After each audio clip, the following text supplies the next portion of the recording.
Wrestling fans, Troy Stone here at the SoCal Pro News Recap Center with your recap of tonight's big event, SoCal Pro New Year's Retribution 2009 from Oceanside, California, here at the Boys and Girls Club. What a night of action it was, folks. Recapping from match number one, was supposed to be a Super Clash rematch between the Rock and Roll Rebel Soul, Johnny Yuma, and Chimera. However, Chimera came out to the ring on crutches, claimed to be injured, also had a replacement in the form of Big Nasty Jason Watts out of Los Angeles, California. The fans were firmly behind Johnny Yuma in this match.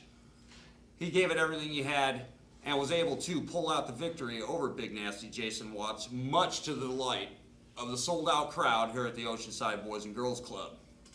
After that, we had a special attraction tag team contest featuring the hated Ballard brothers taking on the team of Aerial Star and Locura. This was a fast-paced, action-packed matchup going back and forth, back and forth. The Ballards manager Trina getting herself involved, as she will do. And eventually it cost Aerial Star and Locura the match as the Ballards were able to pick up the victory and slowly make their climb back up toward the ranks for the SoCal Pro Tag Team Championships. After that, we had a very special attraction, an NWA Australian National Championship match right here in Oceanside, California, between the defending champion Jason Cooper and his challenger, the Golden Boy, Damian Slater. These two men put on a show. We can see why they're one of the hottest feuds in Australia. They brought it here to Oceanside, gave the fans their money's worth. The champion, Jason Cooper, able to retain.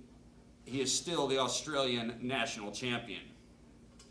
From there, we moved on to a special attraction match featuring the former two-time NWA World's Heavyweight Champion, Scrap Iron Adam Pearce, along with his manager, C. Edward Vanderpyle, taking on the very popular Johnny Goodtime. This was a great match, folks. I'm not going to lie to you. Back and forth, both men pulling out all the stops, Vanderpyle creating havoc on the outside as he will. And as a matter of fact, it was Vanderpyle handing Adam Pearce some brass knuckles, which he used to lay Johnny Goodtime out, cover him for the 1-2-3 count, and pick up yet another disputed victory. Also on the card tonight was a SoCal Pro Tag Team Championship match, with the champions Cool Imagery making their first title defense against the very formidable team of Anchors Away.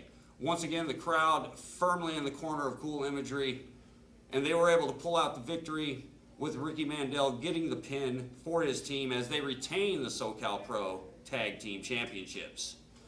Folks, all this action built up to tonight's main event, a huge lumberjack strap match for the SoCal Pro Heavyweight Championship between longtime rivals SoCal Crazy, Radiant Jason Redondo.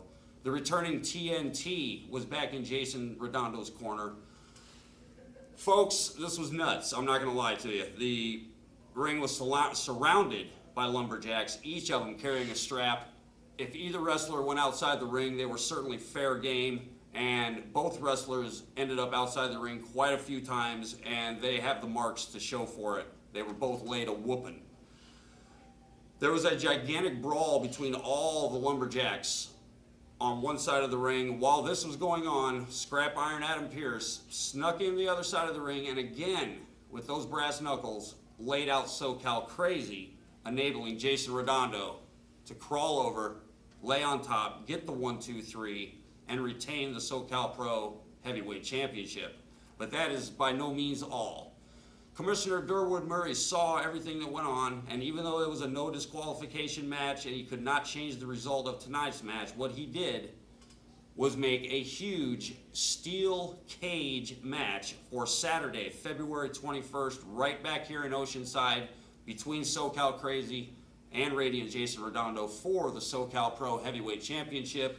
This feud must come to an end, and it will come to an end on February 21st, as mandated by Commissioner Durwood Murray. So there you have it, folks. We hope you were here. If you weren't here, please be here next time. February 21st, a bell time of 7 p.m. I'm Troy Stone from the Recap Center, and we will see you in February.